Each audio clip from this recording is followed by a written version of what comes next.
صلی اللہ علیہ وسلم۔ نبی پاک صلی اللہ علیہ وسلم کا ارادہ نہیں تھا جنگ کا، حضور جنگ کے لیے نہیں نکلے تھے۔ قریش اس طرح کرتے تھے کہ مسلمانوں کے قافلے لوٹ لیتے تھے، لوٹ مار کرتے کرتے مدینے کی سرحد تک وہ آ جایا کرتے تھے۔ ایک قافلہ ابو سفیان لے کے جا رہے تھے تجارت کے لیے، تو اس میں سارے کافروں کا مال شامل تھا۔ ایک قافلہ جایا کرتا تھا، سارے اپنا اپنا مال شامل کر دیتے تھے۔ تو جو کہ یہ مسلمانوں کو ستاتے تھے، تو آج حضور علیہ السلام نے ارادہ کرم کیا کہ ان کے قافلے کو ہم نے بھی روکنا ہے، تاکہ ان کو اس بات کا احساس ہو کہ اس طرح نہیں کرنا چاہیے۔ اس قافلے کے لیے نبی پاک صلی اللہ تعالی علیہ وسلم نکلے، جنگ کا تو ارادہ ہی نہیں تھا۔ 313 لوگ حضور کے ساتھ تھے، اور سواریوں کی تعداد اس طرح کی تھی کہ بعض اوقات ایک سواری پر 3 لوگ سوار تھے، تو 2 آدمی سوار ہوتے تھے، تیسرا پیدل چلتا تھا۔ اور قربان جائیں، حضور علیہ السلام کی مساوات کا یہ عالم تھا کہ نبی پاک تھے، حضرت مولا علی تھے اور جناب زید تھے۔ 2 سوار ہوتے تھے، ایک پیدل چلتا تھا۔ جب 2 غلاموں کے سوار ہونے کی باری تھی، آقا کے پیدل چلنے کی باری تھی، تو حضرت علی نے اور جناب زید نے عرض کی، حضور آپ بیٹھ جائیں، ہم پیدل چلتے ہیں۔ تو حضور فرمانے لگے، نہ تمہارے اندر طاقت زیادہ ہے اور نہ تمہیں ثواب کی ضرورت زیادہ ہے۔ مجھے اللہ نے طاقت بھی زیادہ دی ہے اور میں ثواب سے بھی مستغنی نہیں ہوں، لہذا تم اگر پیدل چل سکتے ہو تو میں بھی پیدل چلوں گا میں بھی پیدل۔ یہ چیز مساوات پیدا کرتی ہے۔ حضور اس طرح جا رہے تھے۔ ابو سفیان بڑے تیز آدمی تھے۔ جب پتہ چلا نا کہ مسلمان حملے کے ارادے سے آ رہے ہیں، تو ایک بندہ جلدی سے دوڑایا، مکے جا کے بتاؤ تم سب کا مال میرے پاس ہے، تو مسلمانوں نے حملہ کر دیا ہے۔ خود اس طرح کیا کہ جس رستے سے وہ جا رہے تھے، وہ رستہ بدل کے رستہ کوئی اور اختیار کر لیا۔ قافلہ بھی بچ کے نکل گیا۔ اہل عرب کا طریقہ تھا ایمرجنسی اعلان کرنے کا، ہمارے ہاں بھی طریقہ ہے بریکنگ نیوز، ہے نا جی، چور آ گیا، پھر وہ کئی دفعہ صحیح بھی آتا ہے تو لوگ یقین نہیں کرتے۔ ہر شے کی تو بریکنگ نیوز ہے، اور کھولیں تو بیچ میں سے کچھ بھی نہیں نکلتا، نیری نیوز بھی نہیں نکلتی، بریکنگ کیا نکلنی ہوتی ہے۔ اس لیے میں کہتا ہوں کہ میڈیا کی ہر بات کو تسلیم نہ کر لیا کریں، سوشل میڈیا پہ چلنے والی ہر خبر کو نہ مان لیا کریں۔ یہاں تو اتنا عجیب حال ہے، ہمارے ایک بزرگ عالم دین ہے، بیچارے پچھلے دنوں وضاحت دے رہے تھے، خود بیٹھ کے کہہ رہے تھے میں زندہ ہوں بھائی، کسی نے میڈیا پہ خبر دے دی کہ میں فوت ہو گیا ہوں۔ وہ کہہ رہے تھے مہربانی کرو مجھے سونے دو، سارا دن ٹیلی فون آتے ہیں اور لوگ مجھے ہی فون کر کے میری تعزیت کا پوچھنے لگ جاتے ہیں۔ تو اس طرح نہ کریں، کیا صرف تھوڑا سا میڈیا چلانے کے لیے جھوٹ بولا جائے گا؟ بہرحال انہوں نے جو بندہ بھیجا تو بریکنگ نیوز کا وہاں بھی ایک طریقہ تھا۔ اونٹ کے کان ناک کاٹ دیتے تھے، اپنے کپڑے پھاڑ لیتے تھے۔ اب اونٹ بڑے زور سے چلاتا تھا، جب اس کا ناک کٹ جاتا تھا، اونٹ چلاتا تو لوگ گھروں سے نکل آتے۔ اب وہ جو بندہ ابو سفیان نے بھیجا تھا، اس نے جا کے اپنے اونٹ کے ناک کان کاٹ دیے۔ لوگ دوڑے، باہر نکلے، پوچھا کیا ہوا، تو اس نے کہا نکلو تمہارا تو مال سارا لوٹنے لگے مسلمان۔ ابو سفیان بچ کے نکل گئے تھے، انہوں نے پیغام بھی دیا کہ میں بچ کے آ گیا ہوں، اب آنے کی ضرورت نہیں۔ لیکن انسان کو جو چیز سب سے زیادہ پستی میں لے جاتی ہے وہ اس کا تکبر ہوتا ہے۔ تو مینوں جانتا ہی نہیں، تجھے میرا پتہ ہی نہیں، یہ لے ڈوبتی ہے چیز لوگوں کو۔ انہیں بھی لے ڈوبی، انہوں نے کہا جی آپ نہیں واپس جانا، اب چلو۔ 1000 کا لشکر، گانے بجانے والی عورتیں ساتھ، شراب کے مٹکے ساتھ، 10 اونٹ روز ذبح ہو رہے ہیں، سردار دعوتیں پکا رہے ہیں، گوشت بھونا جا رہا ہے۔ بدر میں پہنچ گئے، مسلمان بھی 313 پہنچ گئے۔ یہ ساری رات شرابیں پیتے، وہ ساری رات سجدے کرتے، یہ ناچ گانے سرور کی محفلیں سجتی، اور وہ رسول پاک کی تقریر سنتے، حضور کے خطبات سے فیض یاب ہوتے۔ عمیر بن وہب کو بھیجا ابو جہل نے کہا پتہ کر کے آؤ بندے کتنے۔ اس نے جا کے کہا کہ 312 313 310 اتنے۔ کہنے لگا جنگ کیا کرنی ہے، ان کو سویرے اونٹوں کی پشتوں پہ باندھ کے لے جائیں گے، مکے جا کے دیکھیں گے کیا کرنا ہے۔ یہ تکبر ہے نا۔ تو عمیر بن وہب کہنے لگا ہیں 312 ہیں 313، میرے اندازے میں 310، لیکن ایک کا بھی واپس جانے کا ارادہ کوئی نہیں۔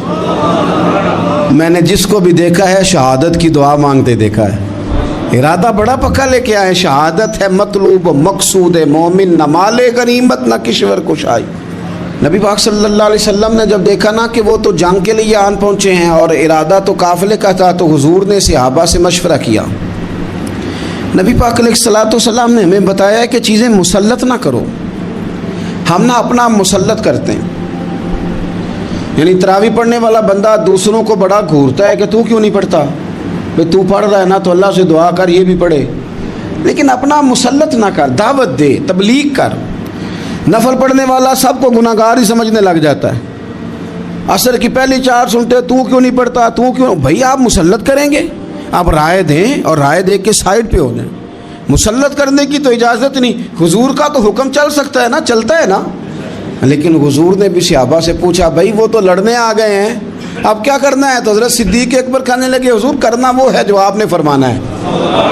حضرت عمر کہنے لگے، حضور تلواروں کو تو زنگ لگ گیا ہے.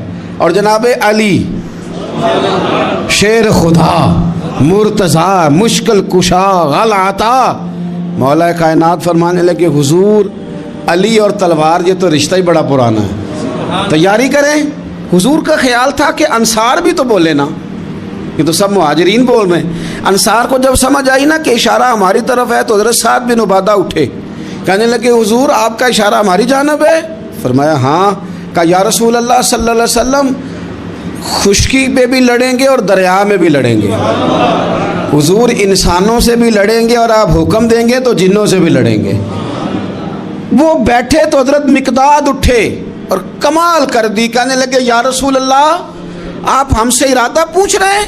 ہم کوئی حضرت موسیٰ کی قوم ہے جو اپنے نبی سے کہہ دیں گے آپ لڑیں اور آپ کا خدا لڑے؟ سونیا ہم آپ کے ساتھ لڑیں گے اور آپ کے قدموں پہ جانیں بھی قربان کریں گے.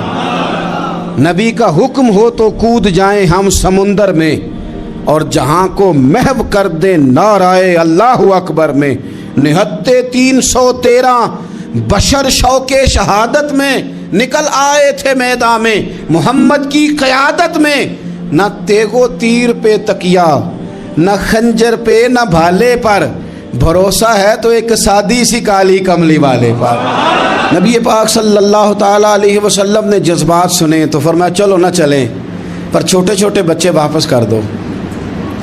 ایک چھوٹے بچے تھے عمیر بن ابی وقاص، حضرت سعد بن ابی وقاص کے پائی، زمین پہ لیٹ کے رونے لگے، سونیا میں نے بھی جانا ہے. کمپیوٹر کے لیے نہیں رو رہے، موبائل کے لیے نہیں رو رہے، نئی سائیکل کے لیے نہیں، شہادت کے لیے. حضور میں لڑوں گا، اب مجھے لے کے تو چلیں. یا رسول اللہ میں طاقتور نکلوں گا، لے کے تو چلیں. ان کے آنسو دیکھ کے حضور نے فرمایا لے چلو نا ساتھ. فطرت مسکرا رہی تھی. حضرت سعد بن عبادہ ایک دوسرے سے کہہ رہے تھے ہم سے لڑنے آیا ہے ابو جہل.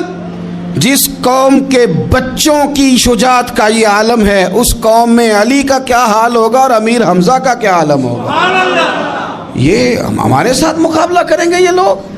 اور چھوٹے اتنے تھے حضرت عمیر کے تلوار اپنے ہاتھوں سے اپنے گلے میں نہیں لٹکا سکتے تھے، وہ بڑے بھائی نے لٹکائی. میدان میں نکلے، حضور علیہ الصلوۃ والسلام نے تقریر کی، فرمایا تمہیں پتہ ہے تم کس جنت کی جانب جا رہے ہو؟ وہ جنت ہے جس کی چوڑائی زمین آسمان کے برابر ہے. حضرت عمیر بن حمام انصاری ایک صحابی تھے. جب کریم نے فرمایا نا جنت کی چوڑائی، کسی چیز کی لمبائی زیادہ ہوتی ہے چوڑائی کم ہوتی ہے، جب فرمایا نا کہ چوڑائی زمین آسمان کے برابر ہے تو حضرت عمیر بولے، کہنے لگے واہ واہ واہ واہ واہ. کھجوریں کھا رہے تھے، حضور نے فرمایا تو بڑی واہ واہ کر رہا ہے. کہ سونیا اتنی جنت پیاری ہے تو ہم دور کیوں ہیں؟ یہ دینا ذرا تلوار. جلدی سے میدان میں نکلے، اللہ نے انہیں شہادت عطا فرمائی. رات ساری وہ مست رہے شراب کے نشے میں، اور حضور ساری رات مصلی پہ رہے، ساری رات دعائیں مانگی. پتہ کیا کہا؟ اے اللہ یہ میری کل کمائی تھی 313 جو میں لے کے آ گیا ہوں، اگر یہ ہلاک ہو گئے تو قیامت تک کون تیری عبادت کرے گا؟ ان کی مدد فرما. اور ایک رات پہلے صفیں بھی سیدھی کرائیں، بلکہ صفیں سیدھی کراتے حضرت سواد کے پیٹ پہ چھڑی لگ گئی تو انہوں نے کہا حضور بدلا دیں. حضور نے کپڑا ہٹایا تو انہوں نے وجود چومنا شروع کر دیا. حضور نے ہمیں سبق دیا کہ صفیں بھی سیدھی کرانی ہے اور دعائیں بھی کرانی ہیں. صف بھی سیدھی ہو، مصلی بھی آباد، دونوں کام کرنے. اور پھر توکل ہو، پھر تمہارا دل جمے کہ انشاءاللہ فتح اللہ مسلمانوں کو دے گا۔ رونے نہ رویا کرو، معیشت کے، معاشرت کے، غریبی کے، تنگ دستی کے، فقیری کے رونے نہ رو، اللہ کی مدد کو آواز دو۔ ہم نے وہ لوگ بھی دیکھے ہیں بیچارے جو نہ اسلامی معیشت پہ بات کرتے ہیں، نہ معاشرت پہ، نہ اخلاقیات پہ، اور جب بھی بات کریں گے کہیں گے حضور کو تو علم ہی کوئی نہیں تھا، قاری کچھ نہیں سکتے تھے، مجبور محض تھے معاذ اللہ۔ یہ تقریریں کریں گے۔ یہ مسلم شریف کی حدیث ہے، کوئی اختلاف والی بات نہیں، پر بعض اوقات نا دل کو تکلیف ہوتی ہے کہ یار اس طرح کی باتیں کیوں کرتے ہو۔ یہ مسلم ہے۔ حضرت انس بن مالک فرماتے ہیں ایک رات پہلے حضور نے چھڑی پکڑی اور میدان بدر میں جا کے فرمایا، لکیر کھینچ کے فرمایا یہاں ابو جال مرے گا، یہاں عتبہ مرے گا، یہاں شیبہ، یہاں ولید مرے گا۔ حضور نے لکیریں کھینچی۔ فرماتے ہیں باقی لوگ جنگ لڑ رہے تھے اور میں چپ کے لکیریں بھی دیکھ رہا تھا کہ حضور نے لگائی تھی۔ فرماتے ہیں اللہ کی عزت کی قسم کوئی کافر 1 انچ بھی ادھر ادھر نہیں ہوا، جہاں نبی پاک نے لکیر لگا دی تھی وہیں مرا ہے۔ یہ شان اللہ نے حضور کو دی ہے، حضور کے علم مبارک کا یہ کمال ہے۔ نہ اس طرح کی باتیں کریں جس سے امت تقسیم ہو۔ سویرے جنگ شروع ہوئی، صبح 3 کافر میدان میں نکلے، عتبہ، شیبہ اور ولید، 3 انصاری مسلمانوں کی جانب سے مقابلے میں نکلے۔ لیکن وہ تکبر جو ہوتا ہے نا وہ جان چھوڑتا نہیں۔ تو ولید کہنے لگا، عتبہ شیبہ کہنے لگے ہم نے نہیں ان سے لڑنا، یہ تو ہمارے پائے کے ہی نہیں، کوئی قریش میں سے بھیجو، قریش میں سے۔ آپ نے کون سا ناراض ہونا ہے؟ ویسے چودھریوں کے بچے، سیٹھوں کے بچے کچھ بھی نہیں کر پاتے، کیونکہ ساری زندگی لوگ چودھری صاحب کہہ کے دماغ ہی نہیں ٹھیک ہونے دیتے، وہ رہ جاتا ہے کام سے ہی۔ میرے حضرت صاحب فرمایا کرتے تھے، میرے استاد جی، کسی گھر میں علم چلا جائے تو کئی دفعہ نکل آتا ہے، لیکن کسی گھر میں پیری مریدی چلی جائے وہ نہیں نکلتی، کیونکہ پیر کا بیٹا جس طرح کا بھی ہو لوگ پیر مان ہی لیتے ہیں۔ اور اسی طرح کسی گھر میں چودراہٹ چلی جائے تو وہ بھی باہر نہیں آتی۔ بچوں کو لوگ چودھری کہہ دیتے ہیں، اس بیچارے کا بھی دماغ خراب ہوتا ہے، کچھ کر ہی نہیں پاتا۔ یہ چودراہٹ ہر جگہ مصیبت کھڑی کرتی ہے الا ماشاء اللہ۔ ولید کہنے لگا ہم نے نہیں لڑنا، یہ ہمارے پائے کے بندے پہ جو انصاریوں سے لڑے۔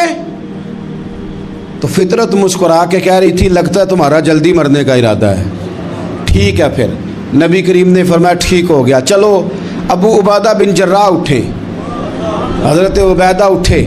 حضور نے فرمایا اب اللہ کا شہر امیر حمزہ اٹھے، حضرت امیر حمزہ اٹھے۔ تیسرے نمبر پہ حضور نے فرمایا یا علی کم، علی اٹھنا جار ذرا نکلنا میدان میں۔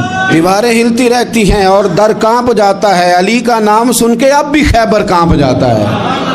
حضرت علی شیر خدا رضی اللہ تعالیٰ عنہ، مولا کائنات اٹھے، حضرت امیر حمزہ اٹھے، حضرت عبیدہ اٹھے۔ عتبہ کے مقابلے میں گئے، حضرت امیر حمزہ قتل کیا اپنے دشمن کو۔ شیبہ کے مقابلے میں گئے حضرت عبیدہ، لیکن حضرت عبیدہ بوڑھے تھے، اس نے ان پہ حملہ کیا، ان کا پیر کاٹ دیا۔ حضرت علی نکلے ولید کے مقابلے میں، 2 ہی ضربیں لگائیں، ولید کا سر کاٹ کے حضرت عبیدہ کی مدد کو بھی پہنچ گئے حضرت علی، اس کو بھی قتل کیا۔ پھر حضرت عبیدہ کو اپنے کندھوں پہ اٹھایا، نبی پاک کی بارگاہ میں لائے۔ انہوں نے حضور کے قدموں کو چوم کے کہا حضور مجھے شہادت ملی کہ نہیں ملی؟ تو نبی پاک نے فرمایا رب نے تمہیں شہادت کا درجہ دے دیا ہے۔ اب میدان میں جہاد شروع ہوا، لڑائی شروع ہوئی، لوگ نکلے۔ حضرت زبیر بن عوام بھی برچھی لے کے، ایک کافر نکلا، آس اس کا نام تھا، وہ سارا لوہے کا لباس پہن کے آ گیا، صرف آنکھیں نظر آ رہی، بڑے مسلمانوں کو زخمی کر رہا تھا، اب کیسے لڑیں اس کے خلاف؟ تو حضرت زبیر بن عوام کے ہاتھ میں برچھی تھی، بس آنکھیں نظر، اتنی زور سے اللہ اکبر کہہ کے برچھی ماری نا کہ اس کا آپ نے گلا ہی کاٹ کے رکھ دیا، ہر چیز اس کے دماغ سے باہر نکل آئی، زمین پہ تڑپا۔ وہ برچھی اتنی پسند آئی نبی پاک کو، حضور کو صرف تسبیح پسند نہیں آتی، برچھی بھی پسند آتی۔ حضور کو صرف تلاوت والا مومن نہیں، جہاد والا بھی پسند آتا ہے۔ اصل پتہ مسئلہ کیا ہے کہ مسلمان نا ایک چیز دیتے ہیں پھر اسی کا شکار ہو، دوسری کو چھوڑ دیتے ہیں۔ دین ہمہ پہلو ہے، آپ سجدے کی بات بھی کریں، جہاد کی بھی کریں، دونوں دین ہیں۔ اور یہ یاد رکھیں کہ اسی سے مسلمان مضبوط ہوتا ہے۔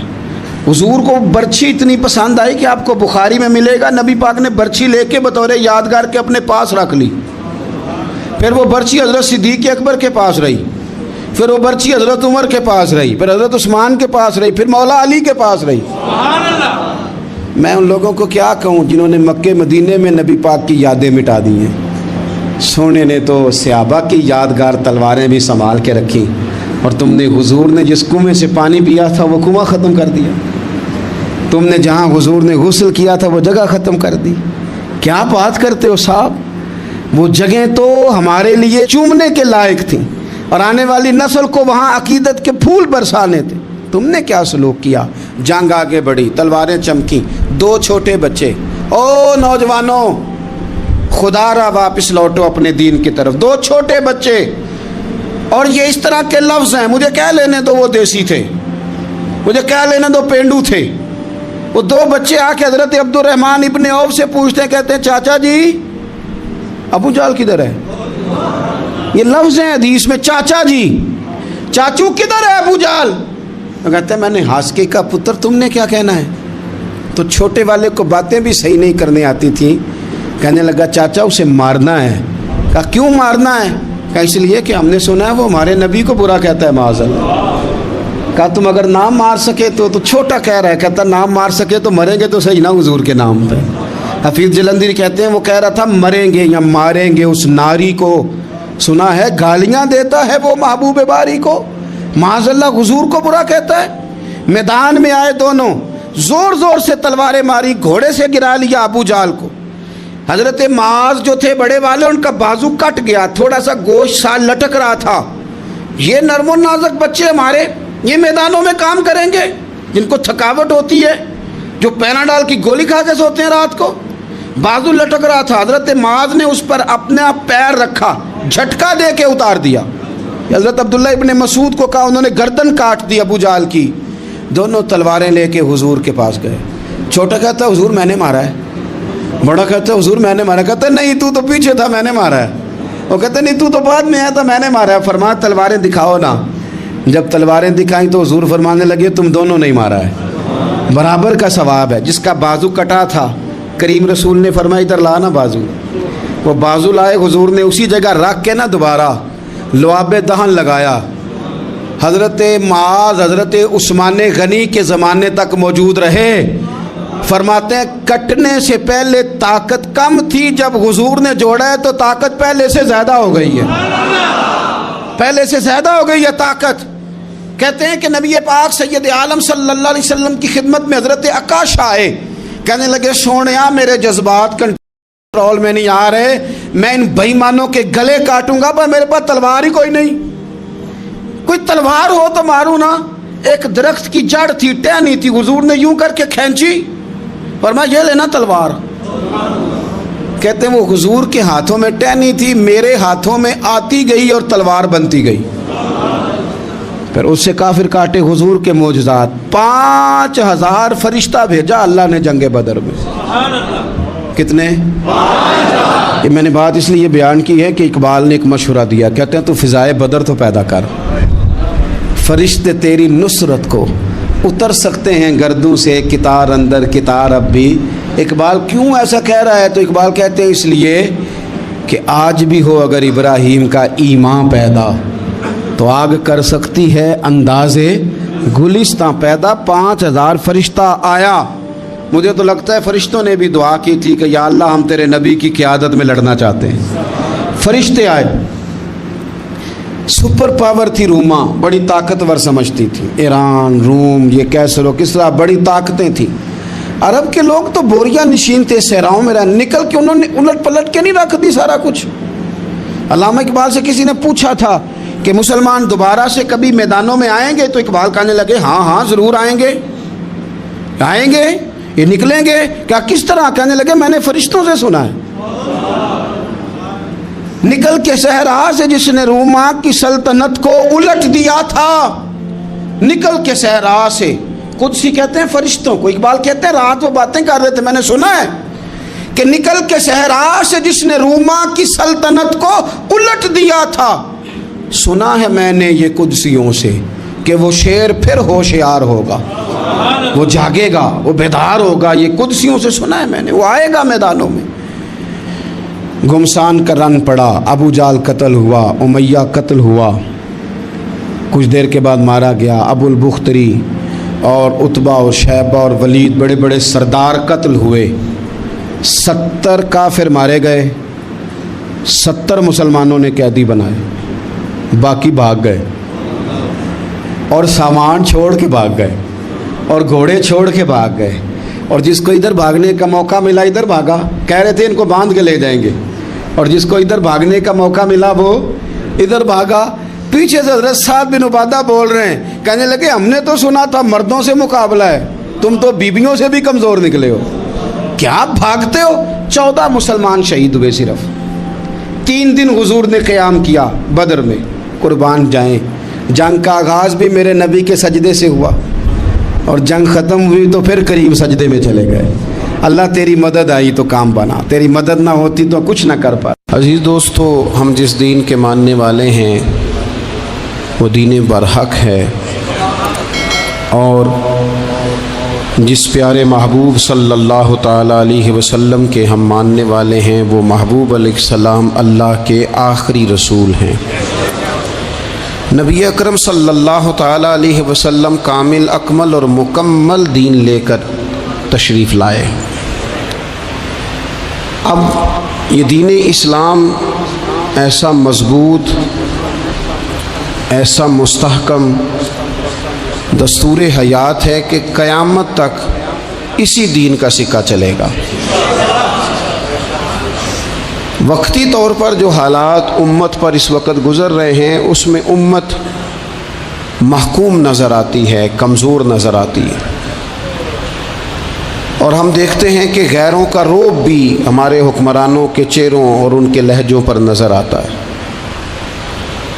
جو قومیں کسی کا رعب اختیار کرتی ہیں، کسی شخص کو اس طرح کا بڑا جانتی ہیں کہ احساس کمتری کا شکار ہو جاتی ہیں، وہ اپنی آنے والی نسلوں کو کبھی مضبوط نہیں کر پاتی۔ ہمارے مزاجوں میں اور ہمارے روزمرہ کے معاملات میں کچھ چیزیں اس طرح کی رکھ دی گئی ہیں کہ لوگ احساس کے نیچے دبتے چلے جا رہے ہیں۔ برادریزم ایک بہت بڑا ایشو رہا ہمارے ہاں۔ میں بڑی درد کے ساتھ یہ بات عرض کیا کرتا ہوں کہ زیادہ گناہ اور زیادہ جرم اس بندے کا نہیں جو اپنی برادری کو بڑا سمجھتا ہے، بلکہ زیادہ مجرم وہ ہے جو اپنی برادری کو چھوٹا سمجھتا ہے۔ اس نے کیوں اپنے اندر احساس کمزوری پیدا کیا؟ اس کو کیوں ضرورت پیش آئی یہ کہنے کی کہ میں کسی کمزور قبیلے سے تعلق رکھتا ہوں؟ اسے کھل کے کہنا چاہیے تھا کہ میں بھی جناب آدم کا بیٹا ہوں۔ اسے کھل کے کہنا چاہیے تھا کہ میں بھی رسول رحمت کا غلام ہوں، میں بھی اللہ کا بندہ ہوں۔ کھل کر بات کرنی چاہیے۔ احساس کے نیچے دب جانا، پریشان۔ پھر اسی طرح کا معاملہ امیری غریبی کا ہے۔ غربا کیوں یہ سمجھ بیٹھتے ہیں کہ جس کے پاس پیسے زیادہ ہیں شاید فضل بھی زیادہ اسی کے پاس ہے؟ کیوں اس احساس سے باہر نہیں آتے؟ اگر دولت بہت اعلیٰ ہوتی نا اور بڑی ہی قیمتی ہوتی تو سب سے زیادہ سیدہ فاطمہ زہرا کے گھر میں ہوتی، سب سے زیادہ تجوریاں سیدہ عائشہ صدیقہ کے پاس ہوتی، لیکن یہ زیادہ قیمتی نہیں تھی، اس لیے دروازہ رسول پہ بھی نہیں تھی۔ تو اسی طرح کا معاملہ کچھ لوگوں کا ہے۔ میں نے اپنی زندگی میں یہ دیکھا ہے کہ مذہبی ماحول سے وابستہ لوگ کئی دفعہ بڑے پریشان ہو جاتے ہیں کہ میں تو مولوی صاحب ہوں، اور محلے کا مولوی بنا کے جب کسی کو رکھا جاتا ہے تو بیچارہ ویسے بھی پریشان ہو جاتا ہے۔ اس کی ذمہ داری ہوتی ہے کہ تو نے وقت پہ جنازہ پڑھانا ہے، ٹائم پہ کول پہ آ جانا، دسویں پہ وقت پہ پہنچنا، غیر حاضر نہ ہونا۔ کچھ جگہوں پہ یہ بھی رواج ہے کہ جناب آپ کو 7 دن اور 10 دن مسلسل بیٹھنا ہے اور پڑھائی کرنی ہے۔ وہ آہستہ آہستہ آہستہ آہستہ بچے احساس کا شکار، یعنی قرآن شریف پڑھنے والے بچے اور کتاب و سنت کی تعلیم حاصل کرنے والے بچے، لیکن انہیں یہ کہا جاتا ہے کہ چلو فلانی جگہ قرآن پاک پڑھنے چلتے، قرآن پڑھنے جا رہے ہیں۔ قرآن انقلاب کی کتاب ہے، قرآن بندے کو عروج دیتا ہے، لیکن ان بچوں کی ذہنی ساخت یہ بنائی جا رہی ہے کہ چلو قرآن پاک پڑھنے چلتے ہیں، وہاں بریانی ملے گی کھانے کو، گوشت ملے گا کھانے کو۔ شکایت ہے مجھے یا رب خدا بندان